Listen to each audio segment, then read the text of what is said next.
All right, we are live now. No countdown. There we go.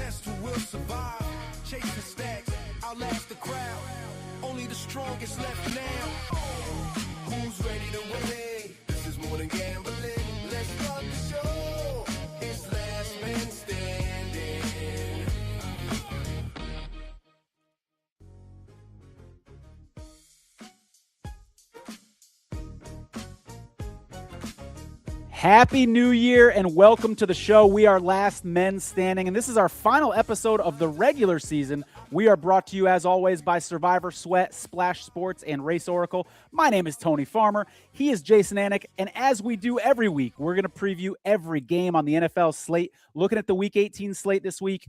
But also, we've got a fun announcement for you. Jason and I are going to go over our Survivor New Year's resolutions at the end of the show, and we have a very special guest today. Real Bro is going to join us. He's one of the 6 still left in Circa Survivor, battling for $18.7 million.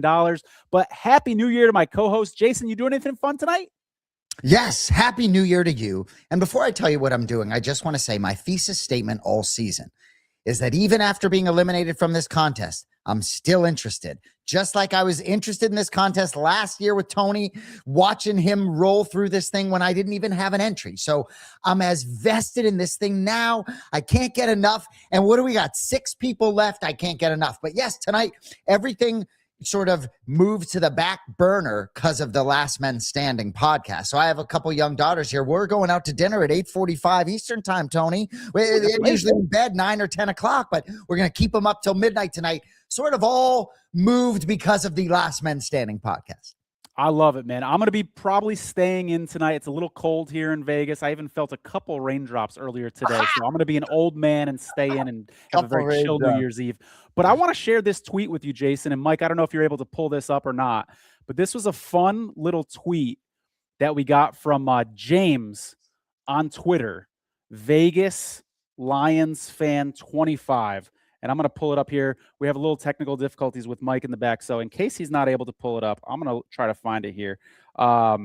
He basically said, here it is. Bear with me, guys. He said, one of the best New Year's Eves I can remember.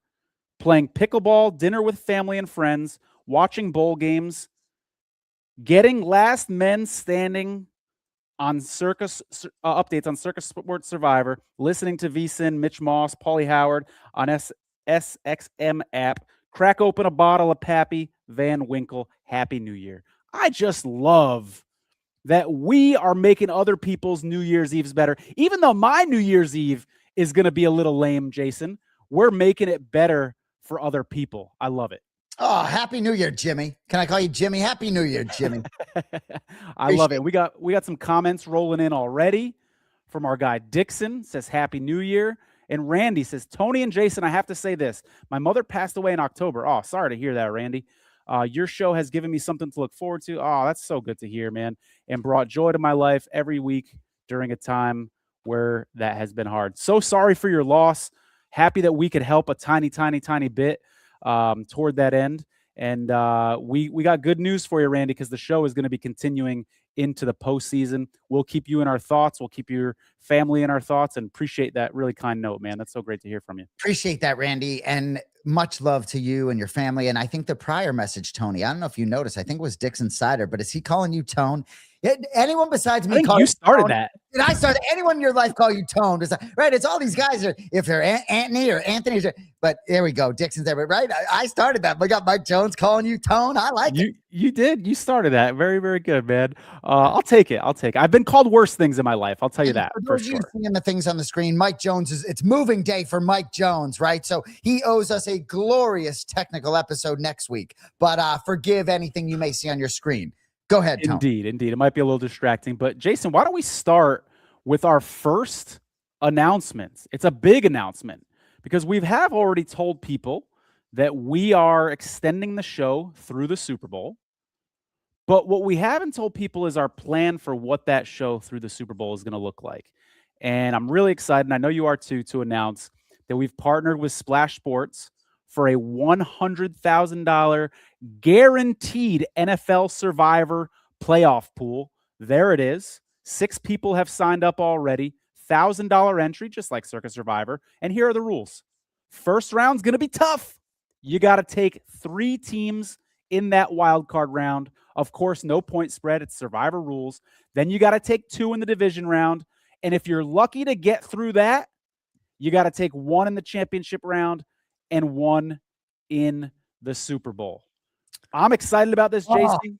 Our entry's already loaded in. I'm pumped about it. And the fun thing is, not only does the show extend through the Super Bowl, not only are we announcing this contest, but the show is going to focus on this contest throughout the playoffs. So for all those people earlier this year that said, oh, I'm so bummed, I'm out of my Survivor contest. Well, guess what? We got another one for you, and we're wrapping this show around it. It's going to be a lot of fun. Oh, I can't wait. And Mike Jones, you can leave this up on the screen while you're dealing with anything you may be dealing with in the back. But Tony, you got to whack a 3-team parlay out of the gate in the wild card round. 3-team money line parlay. And then none of those teams can be used again. And it really is fascinating. We've talked about the AFC being wide open. All of a sudden, the NFC seems wide open as well. But gosh, if you can get through that wild card round and save the teams that you think may be the real contenders for the Final Four, you got a great shot. I love Splash dropping that $100,000 guarantee. Sign up. If you got to split it with a friend, sign up. Take a peek at what you think those wild card matchups are. But I can't wait. And what I will say, my brother Jason Anik, UFC commentator, he's going to get in on this thing. We're probably going to have a joint entry maybe with John and our show. He may get in on his own.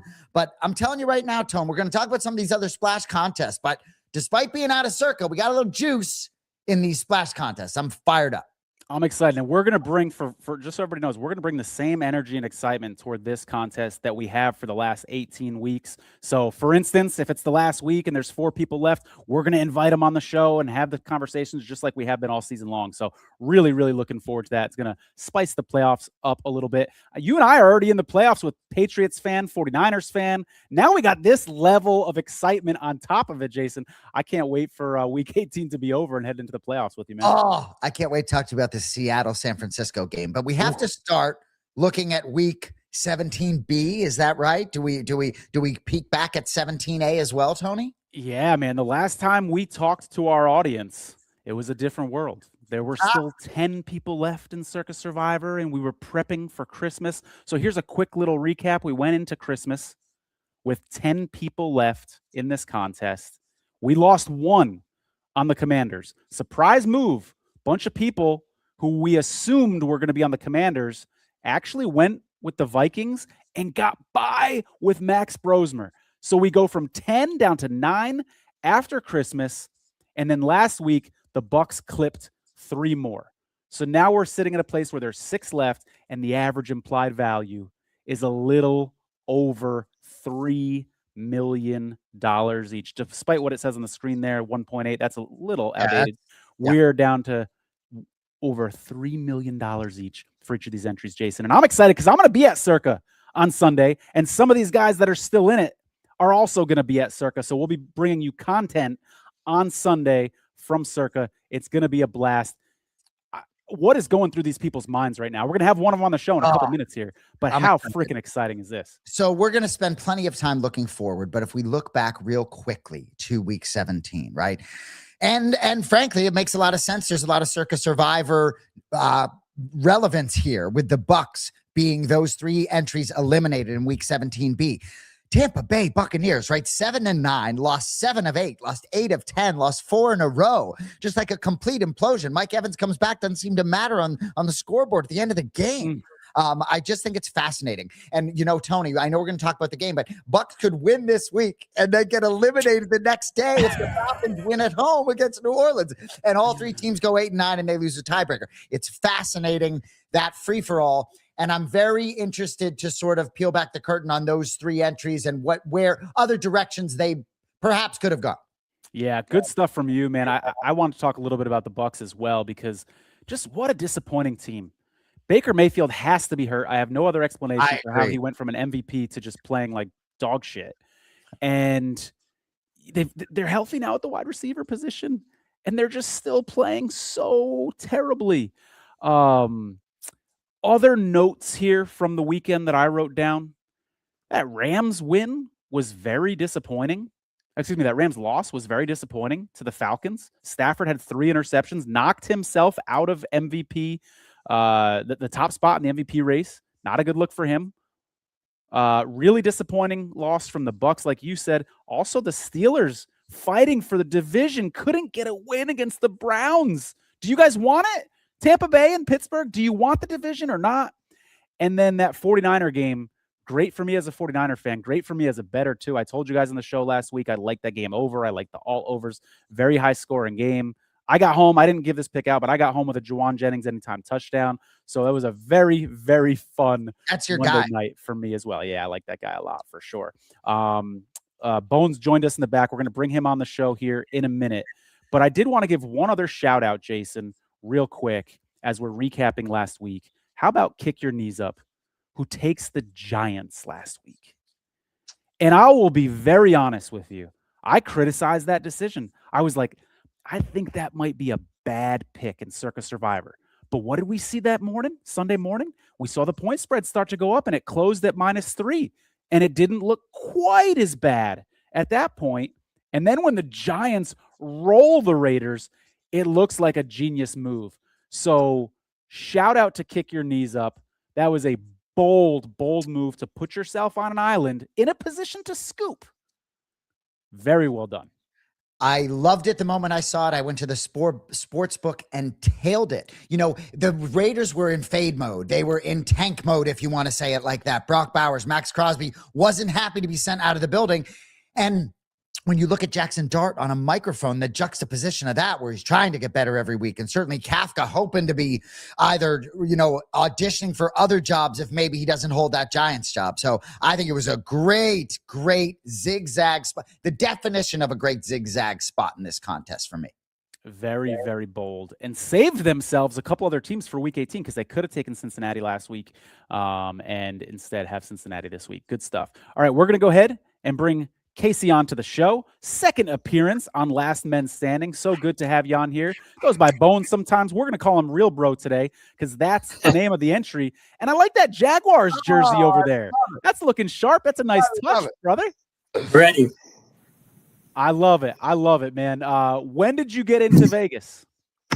Got in last night. All right, fantastic. My first question for you, brother.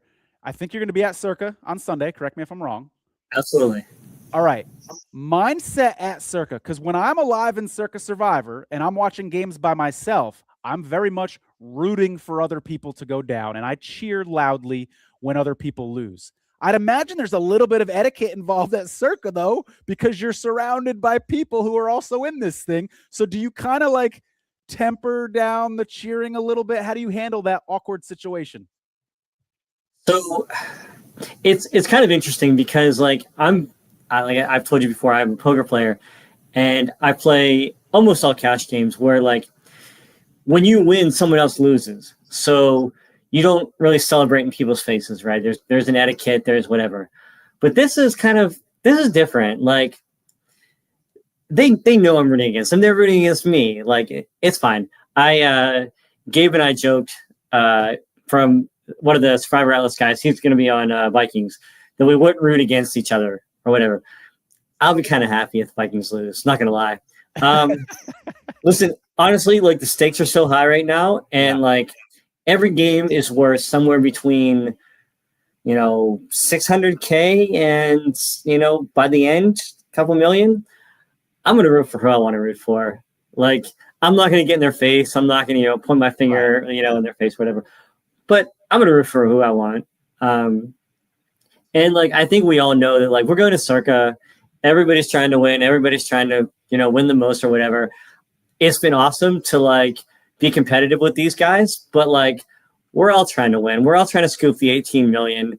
I'm not going to pretend like I'm not trying to scoop the 18 million, right? I'm not going to pretend like I'm rooting for the Patriots. Like, that's, come on. Gotcha. So, good stuff.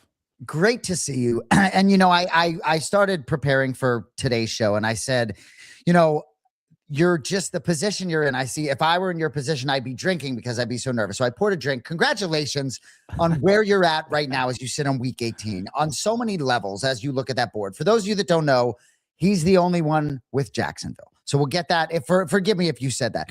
But oftentimes the teams with similar postseason interest play at the same time as other teams.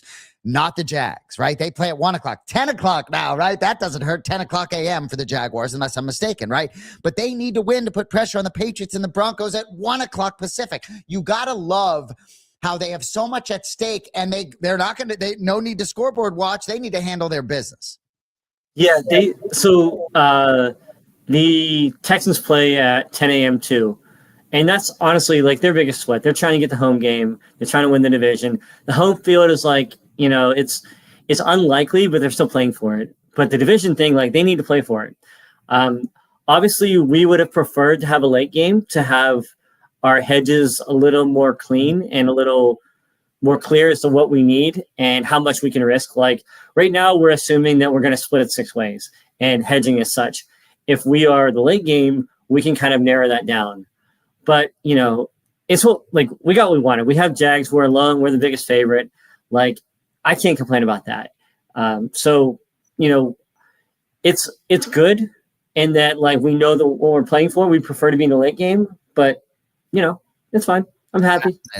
I honestly can't. And, like, you said you'd be drinking, celebrating. I've been drinking for the last, however many hours. Just really trying to enjoy the week and, like, take it all in. Soak it up. I love it. You mentioned the hedging. I'm not going to ask you how much you're hedging because that's a bit of a personal question. But can you tell me if you've already placed your hedge bets or if you plan on doing it later? Give me like a timeline of it. So I've done a bit of shopping in Vegas to find the best lines.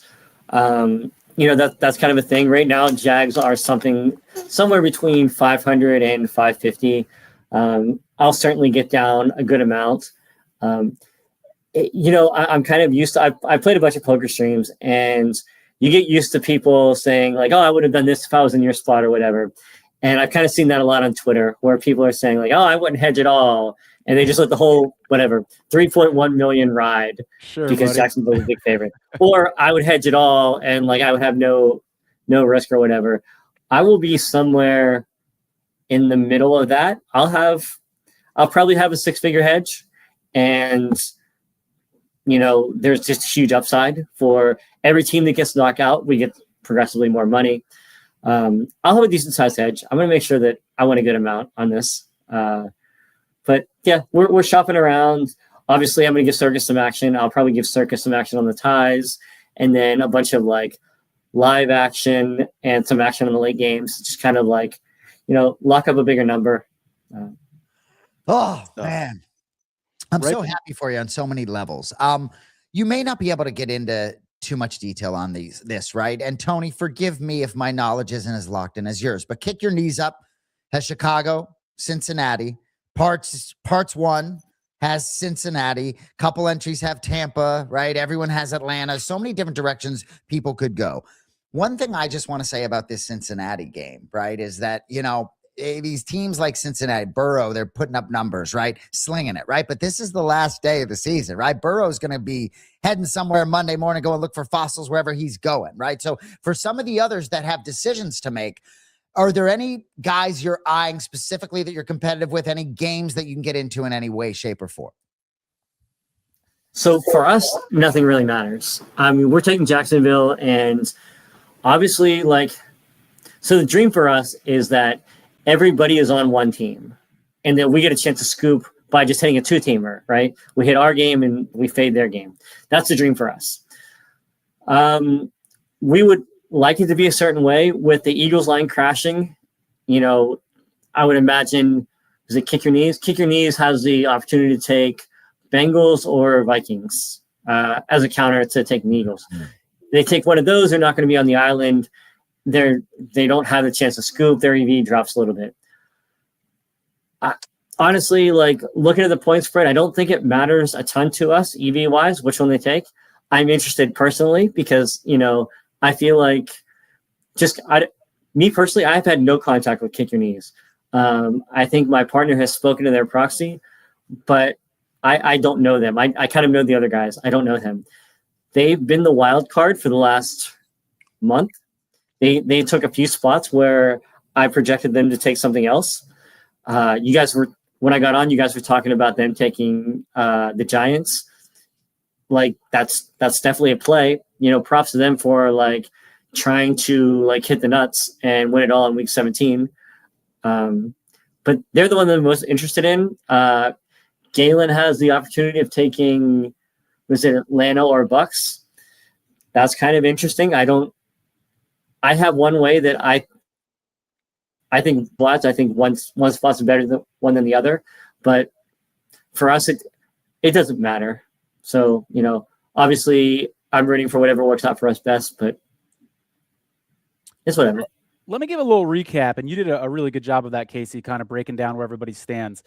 For those who don't know, Galen actually announced he will be on the better of the Falcons or Bucks. And what I assume he means by that is the team with the higher win probability at the time, you know, that he puts his pick in as late as possible. But he also said, unless someone takes the Bucks or the Falcons, he will be on the opposite. So that pick is announced. You just announced the Jaguars. Juicy K has announced the Vikings. Yeah, there we go. Good stuff there. Pete, who we've had on the show previously, he said he's going Cincinnati. I love the way he announced it, by the way, as a reply to our Last Men pod on Twitter. He's going Cincinnati, even though he did have the Vikings available. Kick your knees up really is the big wild card here. I think Galen's other entry, I think we all just assume is going to be on the Patriots as well. It really does come down to whether Kick Your Knees Up, as you said, is going to want to be on an island or if they're going to join people with Cincy or Minnesota. It's going to be interesting to see. So despite the Jaguars jersey, you are a Pittsburgh Steelers fan, right? So the guy Bones that I know somewhat well after having you on second time, and appreciate you being with us. My guess is you're peeking at the Ravens line in that sports book. Am I wrong? And forget, I'm not trying to get a pick, right? How much do you like your team? I know there's not real survivor implications on that game. Man, I have not thought they were a good team all year. The offense is a mess. The defense underperforms. I told you I had the under on Steelers win. They hit that a couple weeks ago. My nightmare all season has been they go 9-8. I lose my bet. Tomlin stays and they run it back with Rodgers. I don't think that can ever be a decent team. I love the Steelers. I'm not going to root against them. I think what's best for the organization is that they lose and Tomlin doesn't come back. But I'm still going to root for them. You know, I can't root for the Ravens. That's gross. So I hear you.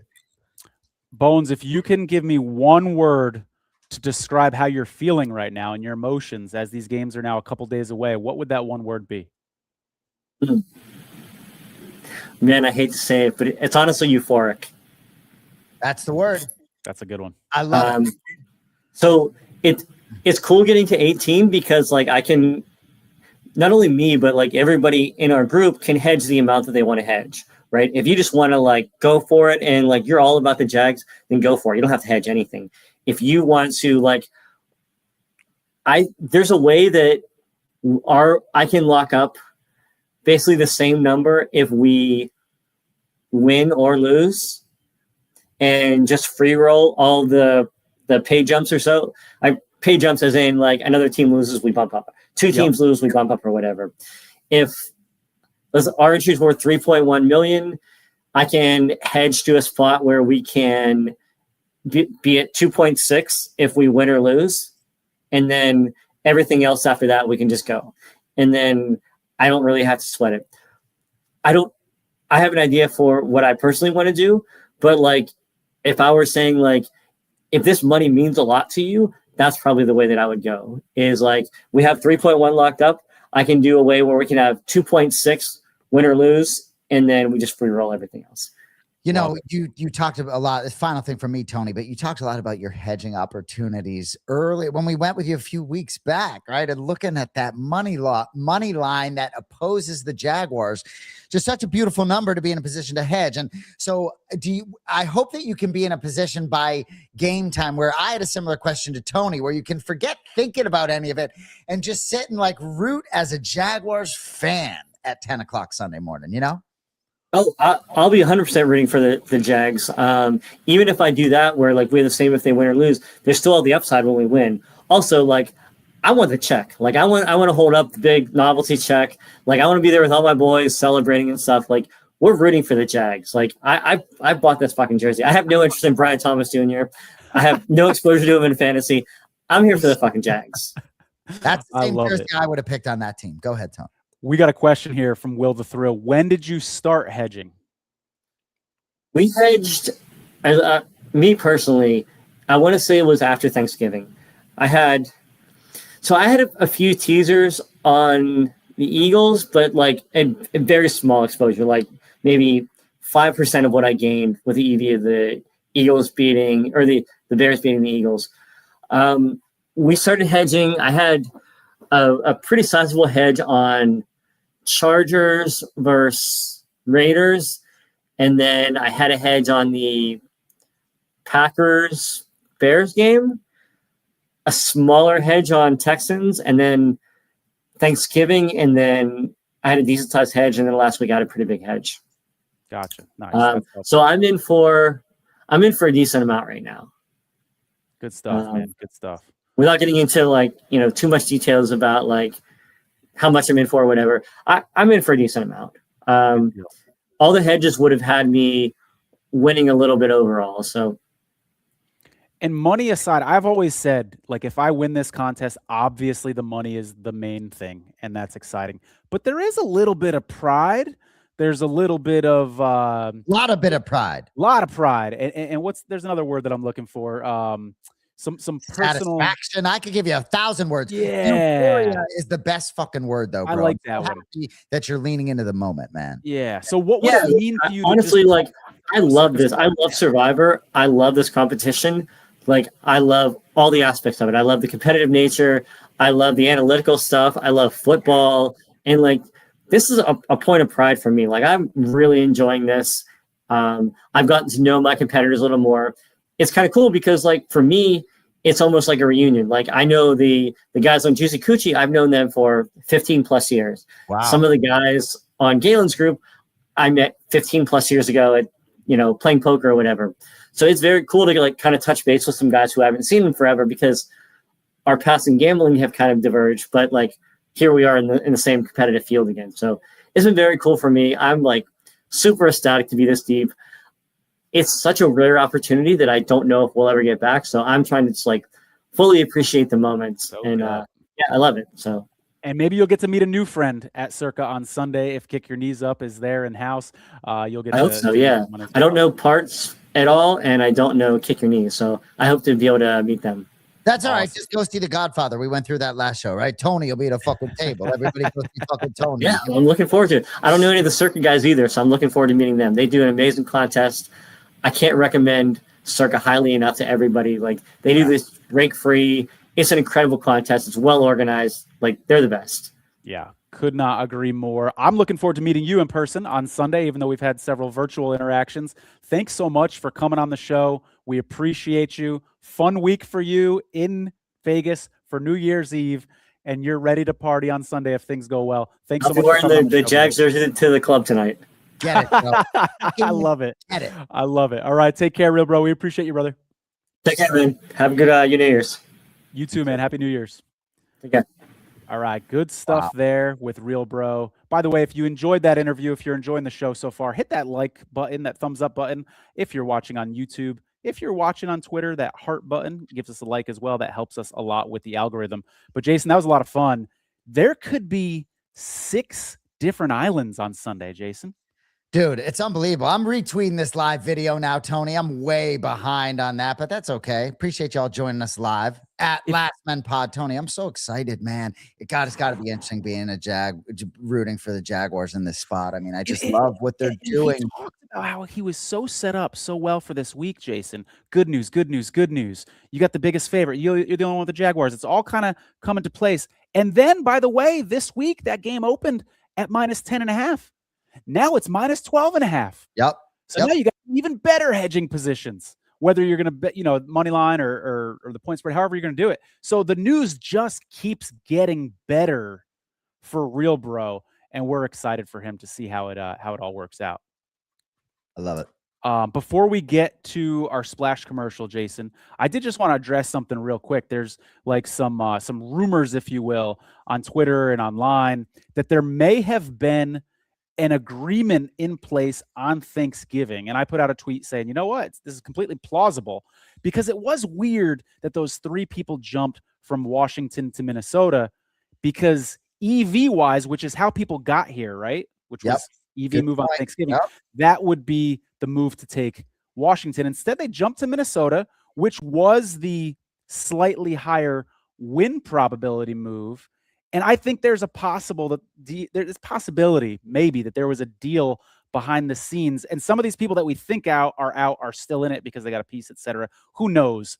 Nobody knows for sure. I reached out to people and asked. Nobody wants to tell me the full story. So we'll see how it all works out. But just an interesting angle. There's always so much going on in Survivor. It's so fun to watch. The action on the field is as exciting almost as the action off the field, or I should say that in reverse. The action off the field is almost as exciting as what's going on. And it's like all this information that you're trying to get. I'm so tempted to take it down a mafia road. Be like, oh, Tony needs some information. You guys don't want to give him the fucking information. Oh, Mike, Right? get me out of the big screen. When you get a chance, Mike, Joan, Tony, anything else before we get to our friends? No, take it away, man.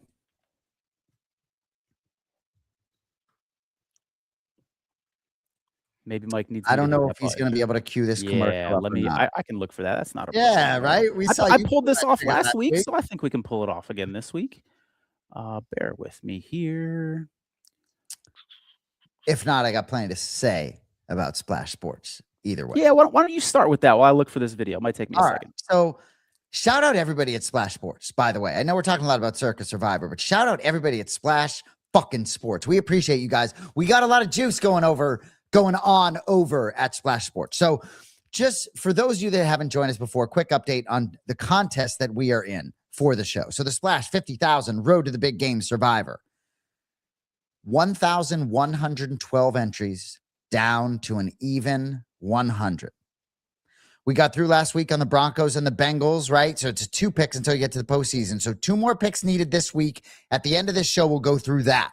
Just to let you know quickly, to plant some seeds for you, the teams we've used: Mr. Farmer, Philadelphia, Jacksonville, New Orleans, Houston, Cincinnati, Denver. So I'll remind you, 2 picks week 18, 1 pick wildcard weekend, 1 pick divisional round, 1 conference finals, 1 Super Bowl champion.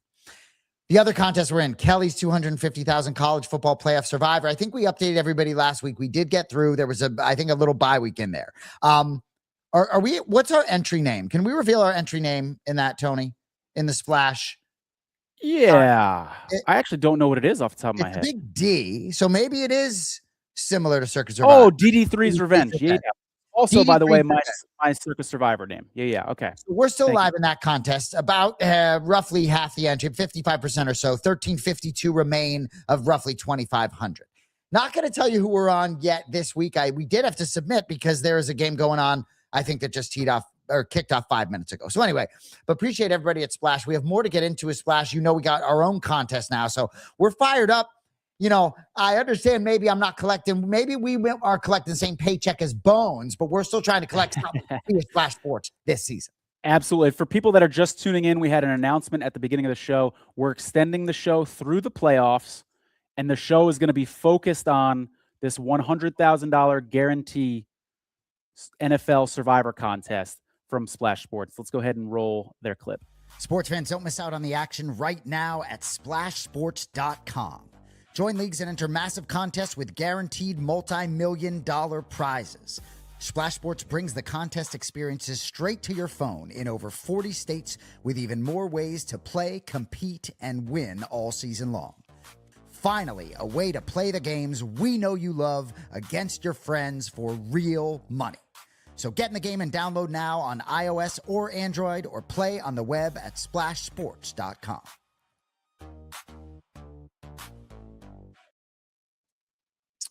Good stuff. We love the folks over at Splash Sports. And I apologize for these technical difficulties here. We appreciate your patience as we work through them. We're doing as best as we can, but we hope you're still having fun joining us.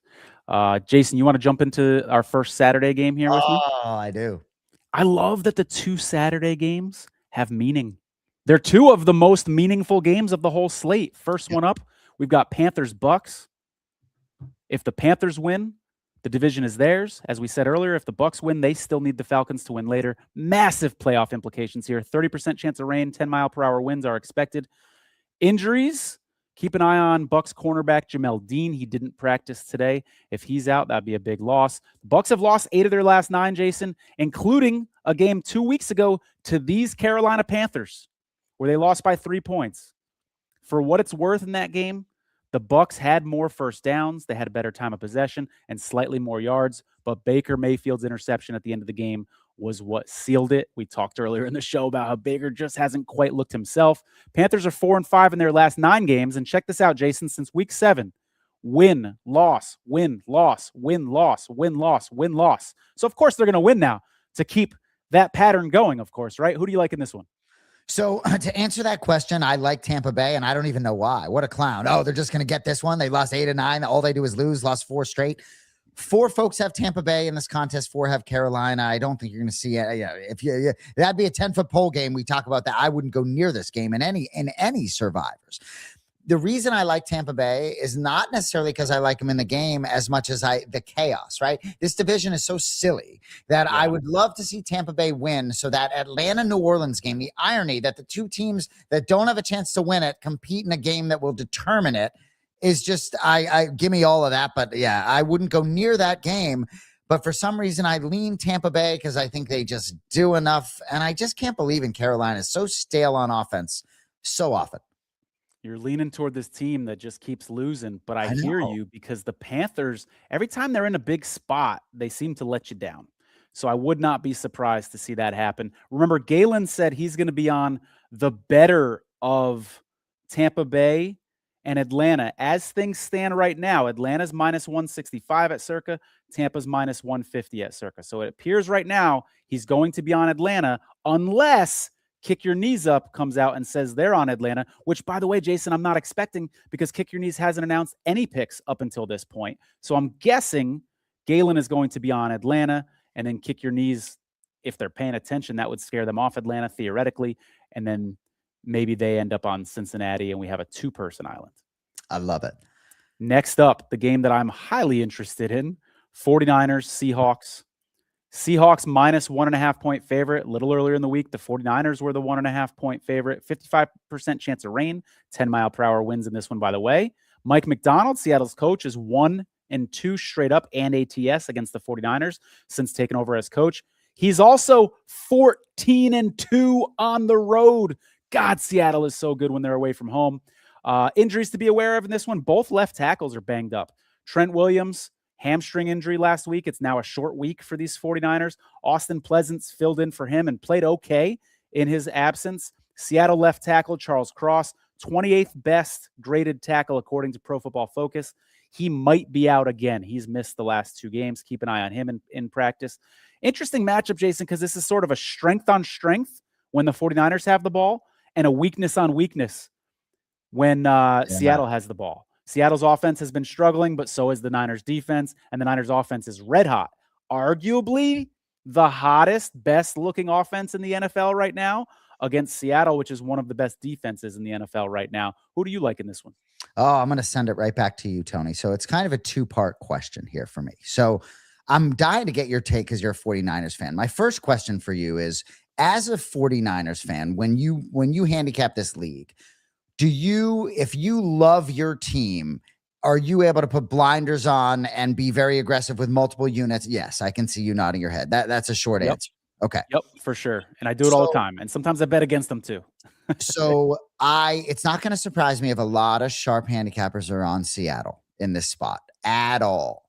And ultimately for me, this game is a stay away for me. I think there's going to be rain. I think it could go either way. So I know you have interest as a fan, but are you able to get into anything in terms of your lean either way? Because to me, it's a coin flip game. If you're forcing me, give me Brock Purdy over Sam Darnold. There are so many other variables that makes it. If you're forcing me to check a box, it's San Francisco to have the Super Bowl path run through San Francisco because Sam Darnold finds ways to late in the season. It just doesn't happen. But what's your take on the game? Whatever you can get into.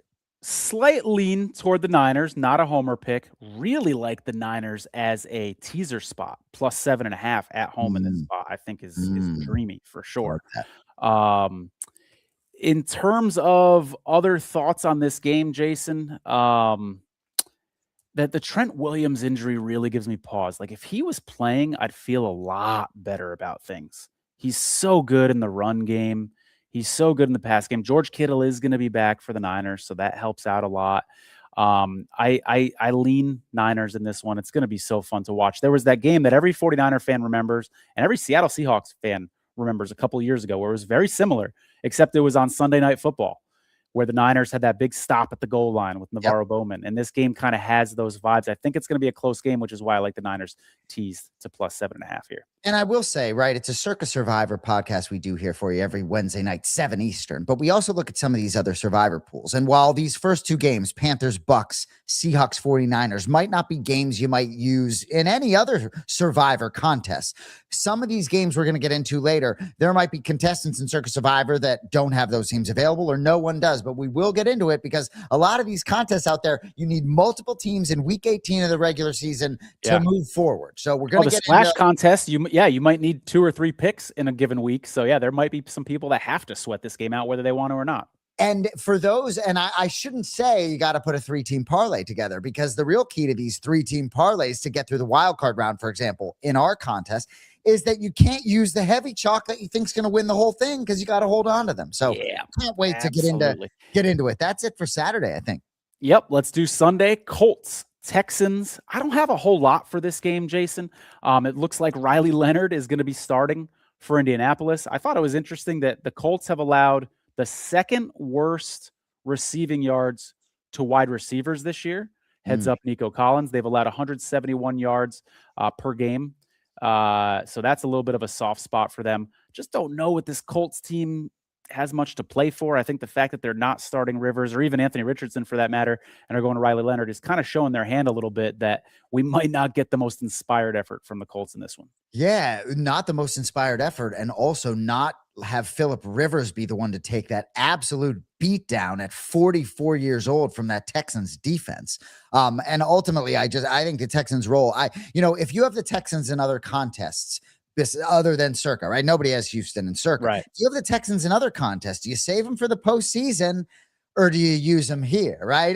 They may be one of the lower wild card seeds, but you can be sure have won 8 straight football games. I think they're going to make some noise in that wide open AFC. So I may keep them close to the vest for the postseason.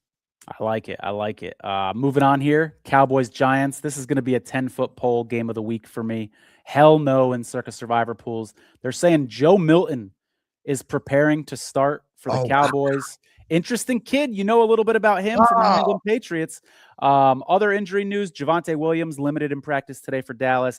Abdul Carter and Theo Johnson both out today with an illness for the Giants. So maybe there's a flu or something going around that locker room. Who knows? But Jason, anything from you here, betting wise, Survivor wise, any interest? No, excited to watch Joe Milton. End of story here. A little bit surprised that Dak might not compete for statistics in a way that perhaps guys like Joe Burrow, not that Joe Burrow's trying to pad statistics, but Dak does have some things to play for, perhaps could lead the league in yards. Maybe I'm off base there, but nothing from really any Survivor contest standpoint. Yeah, almost a puke bucket game for me, but because of the Joe Milton factor and my curiosity with seeing him start, I'll call it the 10-foot pole game of the week instead. I'm going to go ahead and pull up a little word from one of our sponsors here, Survivor Sweat. If you're in Circa Survivor, you have to go to the marketplace at survivorsweat.com. You can shop for entries that other people have registered or sell a percentage of your entry. Get knocked out early and suffering from FOMO? Head over to survivorsweat.com today and see which entries are available for sale.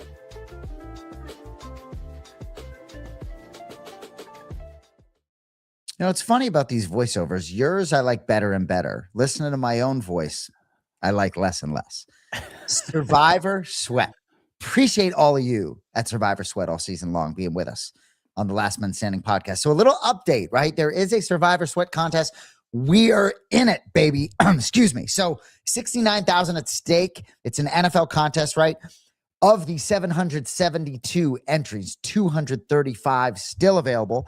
Got through last week on the Cincinnati Bengals. Most were on the Bengals. This contest does go through the postseason, so ultimately using the Bengals, they're not competing in the postseason, was a good spot to use the Bengals. Having a lot of fun. Only one pick to submit this weekend. A lot of different directions to go. I'll get into that briefly at the end of the show as well, but we got some juice, Tony. We could take this thing to a whole nother level. Maybe move me out to Vegas, get Matt Beast in studio if we win one of these contests. I love it, man. I love it very much. Next game up, Browns-Bengals. This is going to be a fun one to talk about. Bengals are 4-0 straight up and 3-1 ATS in their last 4 against the Browns. And I think that's noteworthy because these are the same 2 head coaches that have been with these teams for the last couple of years. Injuries to be aware of. Rookie tight end Harold Fannin didn't practice today. He might play, but David Njoku is a lot less likely to play. It's meaningful that the Browns are banged up at the tight end position because the Bengals are the worst team in the league defending tight ends. They allow 90 yards and a touchdown per game to the position. The next closest, Jason, in terms of yards, is the Colts at 69 yards. So 21 yards per game more than any other team in the NFL, and 0.3 touchdowns per game more than any other team in the NFL. So that injury means something. Jason, what I'm about to say isn't what Parts 1 wants to hear, because he's already announced he's on the Bengals.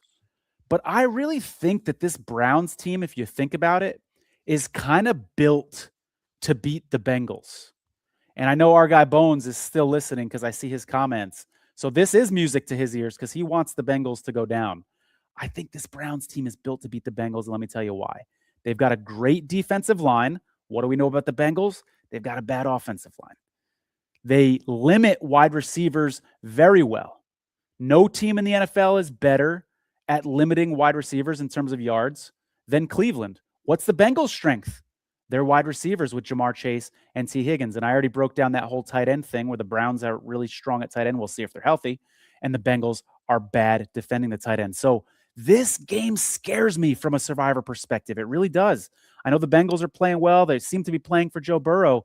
But if I had other options, I would not take Cincinnati this week. And by the way, this is not a criticism at all of Parts 1's decision to take Cincy, because I would probably take him here in his spot as well. But I'm just saying, for other people out there who are in other contests, maybe a splash contest, I would look elsewhere outside of Cincinnati if I were you. Last thing I'll say, just a reminder, these 2 teams played in week 1. Very close game. Bengals won 17-16. Some of you out there remember this game because you were on Cincinnati in week 1. Joe Flacco started that game. So little different situation here. But yeah, this one scares me. I don't like it, Jason. I agree with every word out of your mouth, right? And Burrow on the Bengals, he was there in week 1 and they got nothing done. It's really interesting, right? I've talked a lot about Joe Burrow wanting to put up numbers, Jamar Chase and T. Higgins, and last week with Arizona. But I think this week is a little different. And I wonder if things aren't going so well against Myles Garrett and company, right? And it's sort of a little bit of a shady day. And you can be sure these dudes are talking about where they're going on Monday. I alluded to this in the interview with Bones. I think it's a very scary spot if things don't go well, right? Even for those of us that were on the Bengals last week in other contests, right? You're glad it went well right out of the gate. Because if it doesn't go well, it's a little close with the Cincinnati, with the Cleveland Browns. Browns have a lot to play for. Anyone who's under center for the Browns is playing for a lot. So I think it's a scary spot. I agree with what you said about Chris is the owner of Parts, if I'm not mistaken. Maybe that's Pete. Okay. Forgive me. Trying to keep the names with the entries is a little tough, but yes, definitely. I agree with you. I think it's a difficult spot. The Browns are so unpredictable. They're a little better at home though. I think the Bengals find a way, but it scares me too. Yeah, Jason, we talked about how there could be everybody on an island this week, 6 people on 6 different teams. If there is a team that's going to have multiple people on it, it's going to be on this Bengals game. So I think best case scenario for people like Bones, who we just talked to, is you want to see 2 people on the Bengals when you wake up, or on Saturday night, when that's announced. And then I do think this is a precarious spot for them. We'll see how it all works out. Saints, Falcons, as we said, it's possible that Galen puts his entry on the Falcons here in this spot. Big playoff implications. Obviously, as we talked about, the Bucs would need the Falcons to win if they win their game in order to get into the playoffs. Saints lost to these Falcons 24-10 in week 12. As I said about a game earlier, though, this game was also this game was closer than the final score indicated. The Saints had 8 more first downs in that game. They had a little more time of possession. What killed them in that game is they were 2 for 5 on 4th down. So even though it was 24-10, I think that game was a lot more competitive than it looks. One quick injury note here, defensive tackle Brandon Dorlus for the Falcons. He was hurt last week, and that matters because he's the 47th best defensive tackle per Pro Football Focus's grades and the 38th best against the run. So they're going to miss him in this game. How would you feel about taking the Falcons if you had to, Jason? It's unbelievable. I picked the Falcons yesterday, right, on a different show. And if I'm being honest with you, Tony, there's certain things that happened during the week. I heard a Tyler Shuck interview today with Mike Florio and Chris Sims. And gosh, like they got their guy because the mental stuff matters. Everything out of his mouth. Kellen Moore's doing a lot of good things. You heard some of the veterans talking early how even things in the locker room were better to begin the year in New Orleans. You have a Saints team that's won 4 straight. Atlanta's won 3 straight. I think both these teams trying to develop some momentum. I hate the whole shit about coaching for your job with Raheem Morris or any of that. I don't love that stuff, but this game's fascinating. I fluctuate on this game. I hope it matters. I hope Tampa wins and it matters. But unless you need multiple teams, this game is really tough to handicap, period. So it's a layoff for me, dog. Yeah, division rivals, 2 teams that are both out of the playoffs, not an ideal spot in Survivor, but some people are kind of forced into this situation. All right, next up, Packers-Vikings. We heard already that the Vikings are going to be used in Circa Survivor from Juicy K. This spread moved a little bit. The line was 6.5. It went down to 6. It's now back up to 7.5. I think the big factor here is whether J.J. McCarthy is going to play for the Vikings. If not, it's going to be Max Brosmer. McCarthy has a hand injury. He did practice today. A couple other injury notes. Hawkinson didn't practice for the Vikings. Jordan Mason was limited for the Vikings. Remember, kick your knees up could go Minnesota here in this spot. I think they're going to end up going Cincinnati. They could go Minnesota. We'll see how it works out. If you were Juicy K and you were on Minnesota in this spot, Jason, you got the Brian Flores defense. How comfortable would you be against backups for Green Bay? And let me make sure I mention this. Malik Willis is also hurt, so it might be Clayton Tune or the newly signed Desmond Ridder for the Packers. How would you feel about the Vikings? Clayton Tune signed to the active roster today. I think it's going to be him. You know, both Willis and Love banged up. And honestly, I could go on a whole rant about Malik Willis. I would give him a bag. I was on a Las Vegas radio show yesterday. I said, I go after him. Forget whoever's coming out in whatever draft.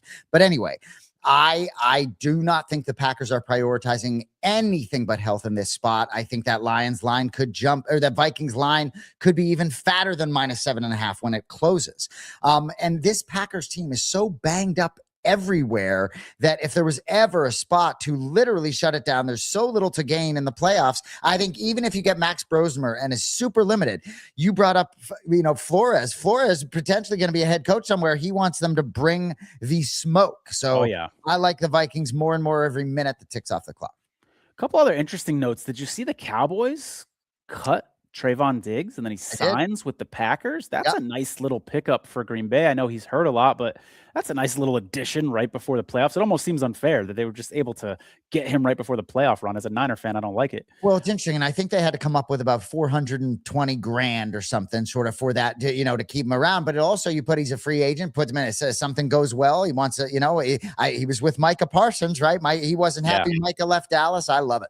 Well, it's a genius signing. Then with the compensatory pick formula, if he leaves next year, you might even end up getting a compensatory pick for him if he signs a big contract. So, really good signing for them. Last note on this game, you mentioned how the Packers just signed Desmond Ridder. Well, guess what? He was on the Vikings roster earlier this season. So a little bit of a revenge game for him.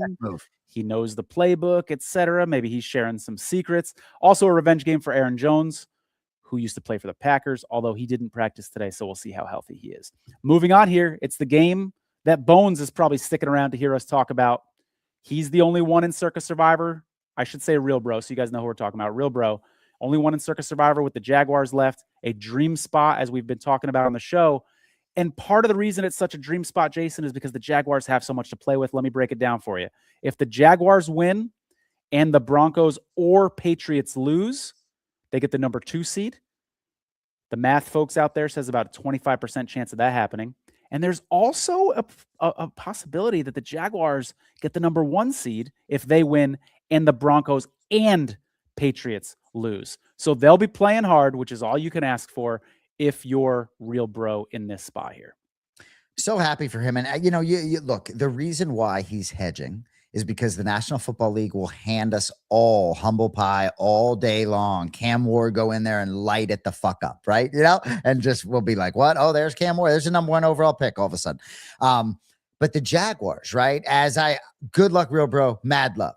But for those of you in other contests, right? I think the real question is, do you use them here or do you save them, right? I think this team could be a wagon in the postseason. I love all the buttons Liam Cohen's pushing. Jacoby Myers, that signing, he fits perfectly. And it's not just what he does catching the ball. It's sort of everywhere. It's clubhouse. It's blocking. So I think they got a lot of juice. I like the defense. So in terms of other contests, whether you use them this week or save them would be the question. But I think real bro is in real good shape. Yeah, I think so too. He's in the catbird seat, as they say. Moving on, Cardinals, Rams.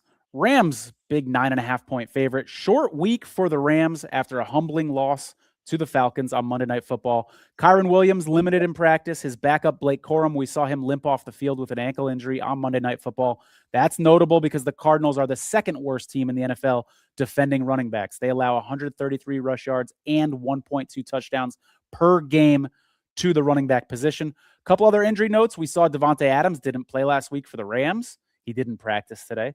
Tyler Higbee was activated from IR. He's the Rams tight end, and it's unclear if he's going to suit up for this game. I like the Rams if I had to take them in Survivor. In those other contests, like the splash contest, like you referred to, Jason, where you need a team for the playoffs, I think the Rams could be a Super Bowl contender. So I'm not using them in a contest like this. But if I had to in another contest, I'd feel really good about the Rams in this spot. Maybe a little angry, maybe a little ornery after that game against the Falcons. How about you? I agree. Devontae Adams is a big piece, and I just don't see how he suits up. I mean, I think you still got to protect him, but they look a lot different without him. McVay talking about playing all the healthy starters, right? Matthew Stafford, you got to go get that fucking MVP trophy out of Boston, huh? Got to go get your fucking MVP trophy back. And you can be sure that they've been trying to get the MVP out in LA, where in Boston, we're just trying to win fucking football games. And Drake May, all of a sudden it happens, going 19-21 with 5 touchdowns. Don't even get me started. That MVP flip, just like we talked about 2 years ago, it's fascinating with the Rams. They could end up being the best team going on the road and ruining the 49ers party, the Seahawks party. We thought that was going through LA before. It's fascinating. I like them in this spot because I am a believer that you want momentum going into the postseason. I know McVay typically rests his guys, but I think it makes tremendous sense here to go chase the W. So I like them a lot in other contests, but I'm with you. I save them because I think they're making a deep run. Good stuff. All right. Chargers, Broncos. We heard earlier in the week the Chargers are going to be resting Justin Herbert. That means Trey Lance comes in. The Chargers are off that bummer loss to the Texans last week. That one had to sting. This game means a lot more to the Broncos than it does the Chargers. Denver could drop down as low as 3, theoretically, if they were to somehow lose this game. But I think this is a wonderful spot for the Broncos because they need to win, and the Chargers just simply don't have much motivation in this spot. Kind of like the Packers we talked about earlier, letting guys rest, sort of a manufactured bye week, if you will. So really good spot for the Broncos. And I just wanted to throw this out there, Jason, and make a point here about Circa Survivor. It looks like, with hindsight, if we could go back in time, like Jason, if I said to you, hey, you can tell your past self one secret about how this Circa Survivor season went, I think that secret would be save Denver because of what we saw on Christmas and then a great spot here this week as well. So Denver was a good team to save that nobody among the survivors did, but I bet they're wishing they could have at some point. It's a great point. They're also really happy they used them earlier and got so lucky, as so many of you did on Denver. They should be 10-6. Okay. Don't get me on so many of Denver's games. Yeah. Good point. Oh, sure. Don't get me started. This 1 seed, right? As a Patriots fan, just if I digress for a minute, the one team I don't fear in the AFC is the number 1 seed, Denver Broncos. For real. Tell me, I know the defense is good, right? But if you have the Broncos in other contests, right? For me, right, I think they're going to be the 1 seed. You can't use them wild card weekend as the 1 seed. They have a bye. I think that team very well could be one and done. So for those of you out there that have the Broncos available to them, and I don't think we do in Splash, we do not. I would maybe consider them this week because I'm not sure Bo Nix and company is winning a postseason game. Jacksonville handled them by a couple touchdowns a couple weeks back. So really interesting conversation. But that Broncos team, I mean, you talk about the Bears having a horseshoe up their ass. How about you look at the team up in Denver? Yeah, you're not kidding. I was about to say, Jason, you're going to talk me into the Broncos for our splash contest, but you just reminded me that we've used Denver already. But yeah, I think that's a great spot if you got them. Chiefs, Raiders, Chiefs, 5.5-point favorite. Two miserable teams here, Jason, so we don't have to spend too much time on this, but the Chiefs have lost 6 of their last 7. Didn't think I'd be saying that this season. Raiders have lost their last 10. Vegas Nation reporter Vince B, I can't pronounce his last name. He says it looks like a combination of Kenny Pickett and Aiden O'Donnell in this game. That reminds me of the John Madden quote, if you have 2 quarterbacks, you actually have none. They don't really have much of a quarterback there in Vegas, but kind of a puke bucket game of the week for me because you've got Aiden O'Connell and Kenny Pickett versus Chris Okadukin. Are you kidding me? Or I don't know if I said his last name right. I probably didn't, but to my point that he's not very good, only had 66 yards last week. Really 2 bad teams. So much going on with Circa Survivor and so many good games this week. How could you even bear to watch this one, Jason? Oh, nothing to say. And even if the Raiders are tanking, you're certainly not going to trust the Chiefs, who they should be tanking too and get the best possible draft position. The only thing I'll say you quickly is Max Crosby, if it is time and he is going to leave Vegas, I love how loyal he is. I really hope New England goes really hard after him because I believe he can will a good team to a Super Bowl win and make them great, great, great. He has made that Raiders bad team pretty decent on many Sundays single-handedly. Absolutely. Now we're going to go ahead and throw it over to our good friends over at Race Oracle. I'm going to hit that button. If you're there, Mike, I'm going to hit it. Attention racing fans, if you want an edge at the track, you need Race Oracle. This subscription service uses advanced AI modeling built on over 200,000 historical races, crunching hundreds of data points from weather and track conditions to jockey history and speed ratings.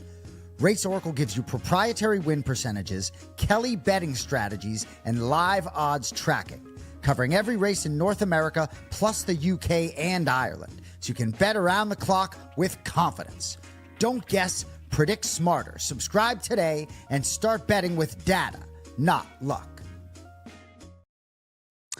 Appreciate everybody over at Race Oracle, specifically Chris Legendry. Our work is not done with those folks either. This show is going to continue, and I believe we'll be involved with those cats over there to some extent. Don't you think, Tone? Absolutely. No doubt about it. If you like horse racing, definitely check out the Race Oracle app. Next up, Jason, we've got Dolphins, your New England Patriots. Patriots, a big favorite. Gary A is the only entry in Circa Survivor that has the Patriots available. Great spot, but a little bit of bad news for the Patriots this week. Both Stephon Diggs and Christian Barmore allegedly involved in some pretty gross sounding incidents off the field. I guess they're both eligible to play right now, but are the Patriots going to suspend those guys and try to get ahead of any sort of league suspensions? I'll say this. I think the Gary A entry is obviously still in a great spot here with the Pats against Brady Cook, but it's not what you want to hear when there's $18.7 million on the line that the team that you're trusting has 2 off the field issues that could be a media distraction. Who knows what's going on in that locker room, et cetera. So if the Patriots lose this game, I don't think those things will have anything to do with it. And I'll give you the same answer Vrabel gave to some reporter that asked him if he was disappointed. I would say the same thing to you, saying it's bad news.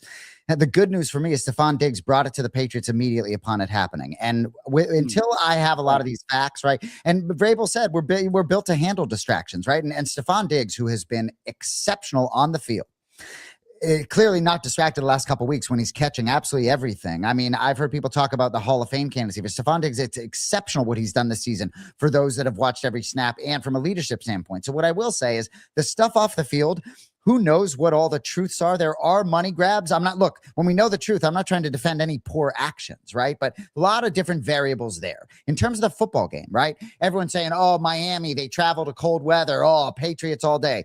I wouldn't be so sure. I trust Mike Vrabel more than Bill Belichick in these spots. You know, sometimes the Patriots, Brady and Belichick played with their food with the Dolphins late in the season. A lot of those games were down in South Beach.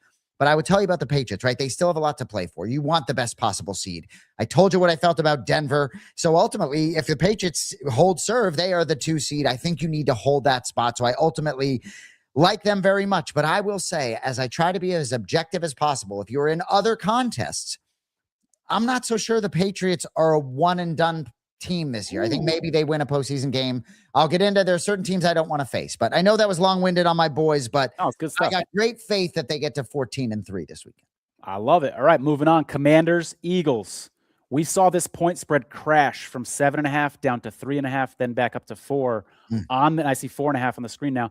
On the news that the Eagles are going to be resting their starters. Jason, this one was kind of a head scratcher for me. I didn't see this coming. Kind of in a little bit of a battle here in seeding with the Bears. So I was expecting the Eagles to come out and play their starters. This one struck me as a bit weird. As we mentioned earlier in the show, Kick Your Knees Up is the only person in Circa Survivor with the Eagles available. This has obviously got to scare them off of Philadelphia, and they do have some other good options, luckily. 12% chance of snow in this one.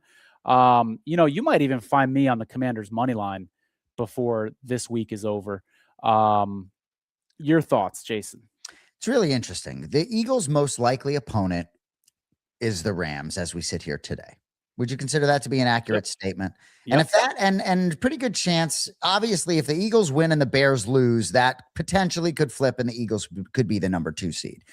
But if you need to beat the Los Angeles Rams in the wild card weekend, if you're Philadelphia, then ultimately preparing for that game right now makes the most sense. And I think Sirianni asked some of the players. I think that was a good move because oftentimes it can go either way. But ultimately, I've said it, and maybe I'm a broken record, but last season, had that game not been in the snow, I think the Rams were doing enough where they would have found a way. I'm not suggesting necessarily I like the Rams going to Philadelphia this year, but if that's the team you got to face right out of the gate and you're the Eagles, you give yourself a bye week this week.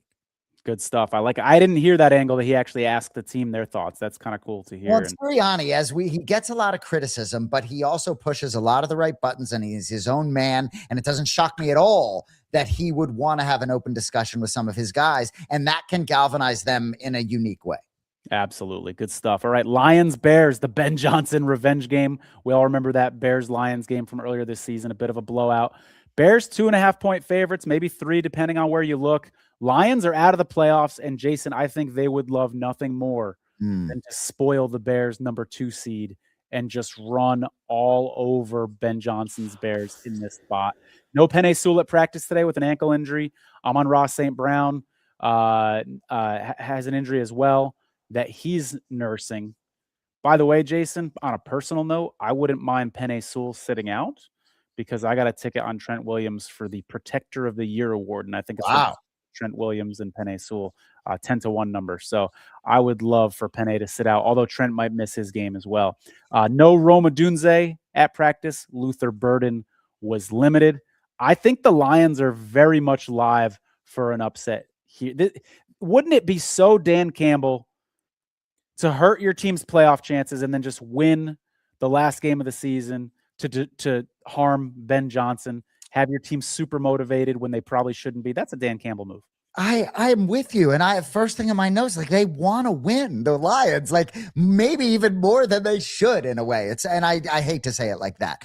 The Bears defense really isn't that good. Ultimately, I think this Chicago Bears team, we talk about maybe a little fortunate, certainly the turnover margin among other things, but I love a lot of what Ben Johnson's doing. I like Caleb Williams a lot. I think they're potentially pretty dangerous on offense. I like the running game. But for me, the Bears, I think if they want to make any type of run in this postseason, in this gauntlet that is the National Football Conference, I think you got to get this game, especially after what happened earlier in the season. I think you got to get this game and continue. I believe there's a lot of momentum, right? Look at the AFC. You got Jaguars, Texans, these wildcard teams that are absolutely rolling. I wish the Patriots and Broncos all the luck in the world. So I think the Bears need to keep things going here. They played really well against your boys despite losing. I think they need to sort of get this win if they're going to make it through the NFC. So I actually lean Bears here, despite agreeing with you that the Lions are live. Yeah, short week for Chicago. We'll see how it all works out. Jets-Bills is the next game up, and we've got a question here about this game from the audience. For a survivor pool that ends in the regular season, so 1 week left, would you guys feel reasonably confident taking Buffalo in a survivor pool versus the Jets, even if Mitch Trubisky plays for most of the game? It's a great question. What Sean McDermott claims earlier this week, Bills coach, says business as usual for the Bills. This point spread doesn't look like business as usual, though, does it, Jason? It looks like the odds makers are assuming we are going to see Mitch Trubisky. Josh Allen has that streak of games started, so I think he's obviously going to start the game. But I kind of like this question because it reminds us that we might see Mitch Trubisky on the field. I think we're even likely to see Mitch Trubisky on the field. 23% chance of snow, 8-mile-per-hour winds. But to answer the question, would I trust Buffalo in this spot? Absolutely not. I wouldn't. Buffalo and Cincinnati scare me this week for folks in Survivor Contest. I don't like it. I don't like it because you just don't know. Let's say, okay, Sean McDermott is business as usual, right? I'm gonna play my starters, and then all of a sudden one of your starters gets hurt. You're not gonna consider resting guys at that point. You just don't know how this game's going to go. I would not trust the Bills in this spot. No way. I've already peeked at the Jets money line, and you said obviously Josh Allen's going to start. No, I, with respect, disagree. He shouldn't. He's not himself. He couldn't even move last week like Josh Allen. If I got a boot on him, the AFC is maybe a gauntlet in a different way, but it's wide open. And maybe Lamar Jackson gets in, but Patrick Mahomes isn't there. Joe Burrow isn't there. And if I'm Josh Allen, you're having to go on the road. If I'm Buffalo, of all these teams shutting it down, Justin Herbert and Josh Allen to me are banged up in different but similar ways. I like the Jets, and Aaron Glenn probably should be coaching he should be fired whether he wins or not. But I think the Jets, their roster's so depleted that maybe you squeak by with the Bills, but I wouldn't trust them at all. And the question was based on a regular season league. So obviously anyone in a postseason league, I wouldn't. But Tony, I wouldn't let Josh Allen sniff that field. I just don't see what you gain. Yeah, I agree with you. Like if I was Sean McDermott, that's what I would do. But when he's saying business as usual, that's leading us to believe that he's going to play. So it'll be interesting to see. And forgive me for cutting you off, but the reason I like that he phrased it business as usual, they are doing business as usual, which is Josh Allen, I think, being questionable and limited. So it could be business as usual, just handling an injury of 1 of 53 as we would any other injury. I think maybe he's getting cute with his words, but I would be, as a Patriots fan, I hope that you let Josh Allen not fully heal because I think the Bills. Look, I brought up a couple weeks ago, I'll take the Bills over the field in the AFC because I believe it's that wide open. Yeah, agreed. Last game here, not a Monday Night Football game. No Monday Night Football this week. Ravens, Steelers. Ravens 3.5. I really like the Steelers here with the hook, Jason. 9% chance of snow. Since 2020, the Ravens are 2-9 straight up, 3-8 ATS against the Steelers. Mike Tomlin owns John Harbaugh recently, and that includes a game earlier this season where the Steelers won 27-22. DK Metcalf went off in that game, 148 yards. No DK in this game. And as I said on Twitter earlier this week, Jason, if the Steelers lose a close game, I don't know that locker room and those fans can forgive DK Metcalf for getting suspended these last 2 games because of the altercation with the fans. They lose a close game, and he's the reason why, because he's not on the field. That's unforgivable, in my opinion. Lamar Jackson, in that last game they played, he was 19 of 35. Not his best effort. He did return to practice today. The Ravens are saying they're optimistic he'll play against the Steelers. He's got to play, right, Jason? Lamar Jackson has to play if he's returning to practice, right? I agree that he has to play. And it's really interesting you talk about DK Metcalf, right? Because they let George Pickens walk out the door, and many believe he's the best receiver on his own team right now over CeeDee Lamb. So it's really interesting. I agree with you about the DK Metcalf. He makes such a big difference to me, which is why ultimately I like the Ravens in the game, but I think I'm going to be wrong, if that makes sense to you, right? Lamar Jackson, it's like his health, right? He doesn't look like the same guy. And a lot of these mobile guys, if they can't, like even a guy like Drake May, if he gets a little banged up, his game changes. That was a big benefit for Tom Brady, that if Tom Brady has a sprained ankle, maybe not going to affect what he does very much, And so some of these guys, I think it just really matters. And Lamar Jackson, I'm not sure if he plays, how healthy he's going to be. TJ Watt may play, right? Yeah, he's limited in practice today, recovering from that punctured lung. But ultimately, maybe I would even like the Ravens more with Snoop Huntley. I think Derrick Henry and what he put on film last week is enough for me to maybe lean Baltimore, because ultimately in a wide open AFC, whether it's the Buccaneers, Panthers, Steelers, or Ravens, one of those 4 teams is going to maybe win a playoff game and be somewhat live. Maybe not. But either way, I think perhaps the Steelers are going to surprise me, even though if you're asking me today, I think the Ravens find a way given the various ways they can win football games. Good stuff from you. My last note on that game is that Aaron Rodgers hasn't thrown an interception since November 2nd. So he's could be his last game ever. Yeah, good point. Absolutely. Yeah, for sure. All right, Jason, let's get back into the splash contest for a little bit here before we close out the show with our Survivor New Year's resolutions. You're the man. So as I said, in the Splash 50,000 Road to the Big Game Survivor, down to 100 of 1,112. I'm so excited to talk to you about this offline, right? Quickly, I went through the teams we've already played. Philadelphia, Jacksonville, Houston, Denver are the playoff teams we don't have. Hear that again. Philadelphia, Jacksonville, Houston, Denver. 3 AFC. I want to point that out because we don't want to be too dry on one side of the bracket. 3 AFC, That's 1 a great NFC. point. Go Pats. And then New Orleans and Cincinnati, who are both eliminated, right? So certainly I think there are going to be some considerations for us of teams that maybe are not going to be contending in the postseason. I think you have to. So with 2 picks this week, I think we got to talk about some of it offline. As you see some folks pick the Vikings in Circa Survivor. I love, with the utmost respect to Splash, I love if someone's going to be putting $3 million on the Vikings, might make me, I don't mind tailing you in Splash, right? Yeah. Of 1 of 2. So I think we'll make some interesting decisions there. In terms of the college football playoff Survivor, I don't know if I'm supposed to reveal anything or not. So I'm not going to reveal everything. And I just decided this in this moment.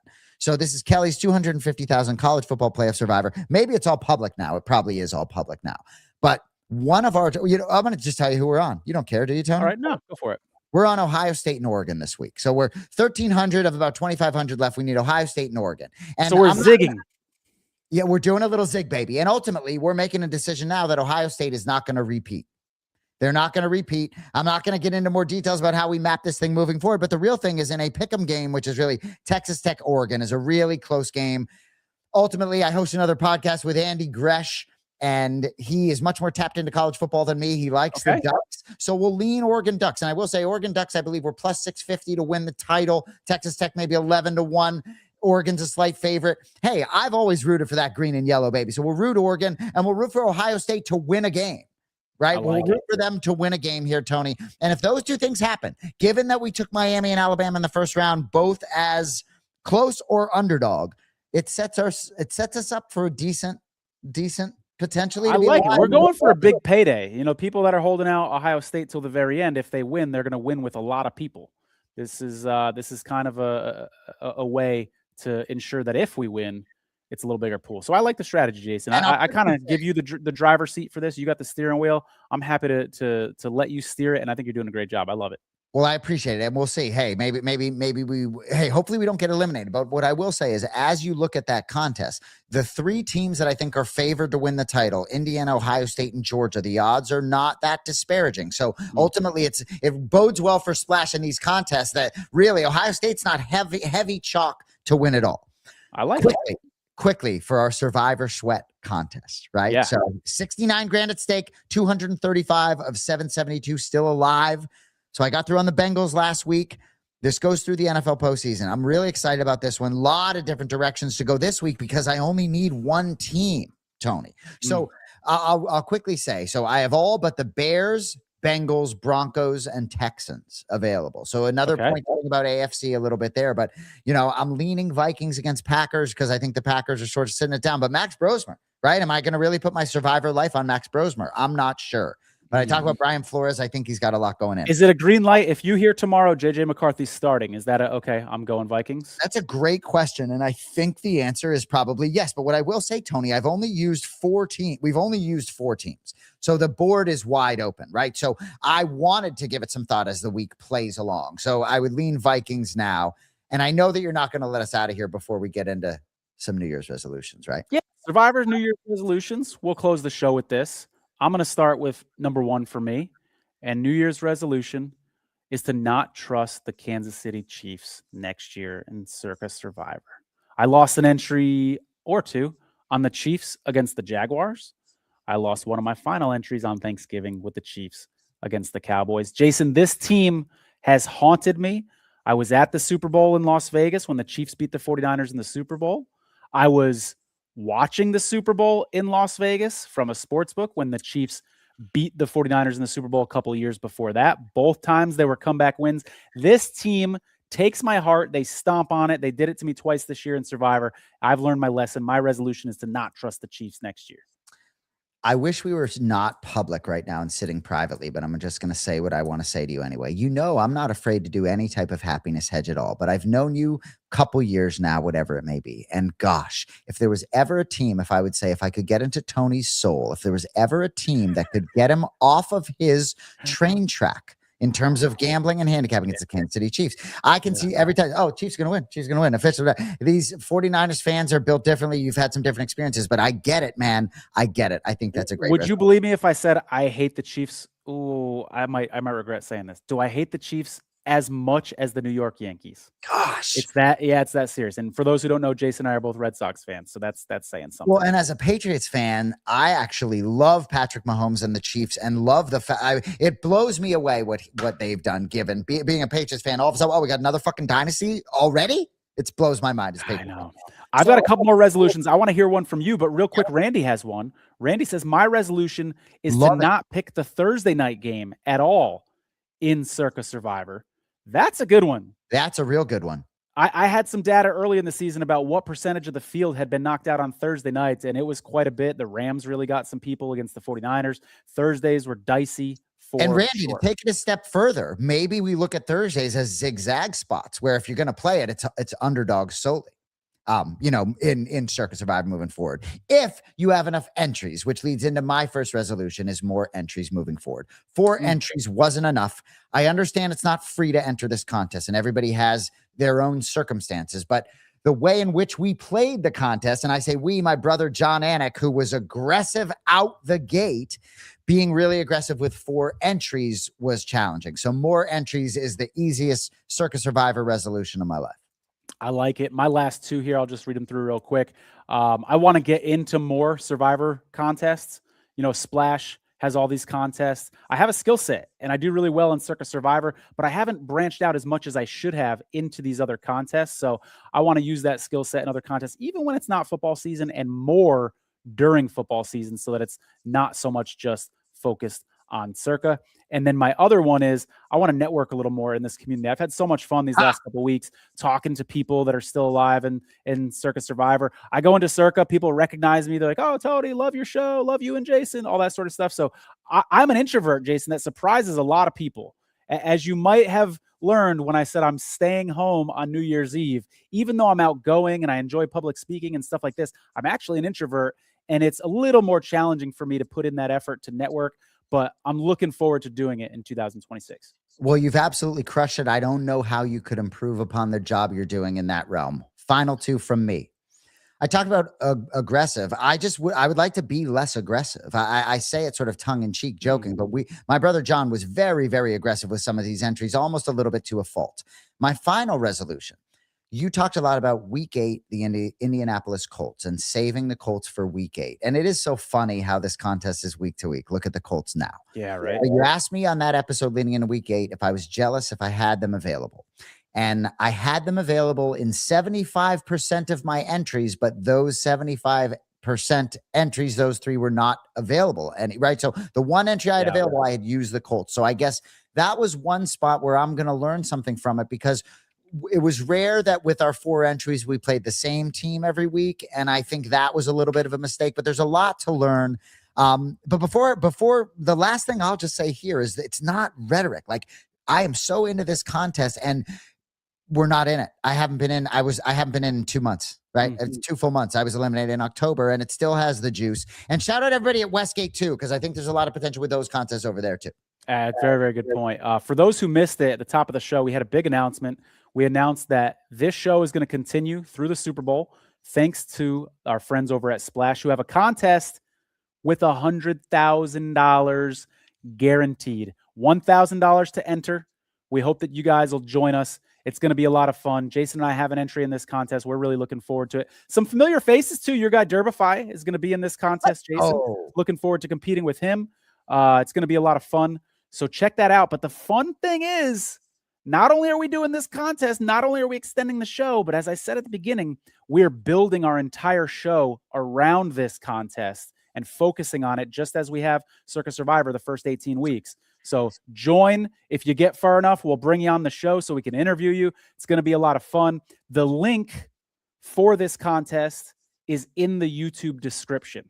So that is how you can join us in this splash contest. We're looking forward to it. And I tell you right now, if you don't think this field of 112, and you can be sure we're going to fill it up, and help us out there, reach out, retweet, but that 112 is going to fill up. And if you don't think in the wild card round, it is going to be carnage no matter what circumstance takes place, you're out of your mind. We could be down to 10, 20 entries, very likely heading into the divisional round. First week's going to be gnarly, Jason. There's always some wild card upsets that first weekend, you know? No question about it. And those that get through are, I would think, going to be somewhat limited to their opportunities and what teams to take. There are probably going to be some no picks. There are going to be some people that put themselves in positions where they take teams that aren't. It's fascinating. I can't wait. Yeah, it's going to be a blast. No, good stuff. Good stuff. All right, this was a lot of fun. If you joined us late, we had Real Bro on earlier, so go ahead and rewind. Happy New Year's, as Jason says, with the drink in his hand over there. Hope you guys enjoy it. Have fun watching these games Sunday. Maybe 6 different teams on 6 different islands for Circa Survivor. Can't wait. Let's go. Appreciate Happy New Year, guys. Mad love. Take care. We'll see you next week.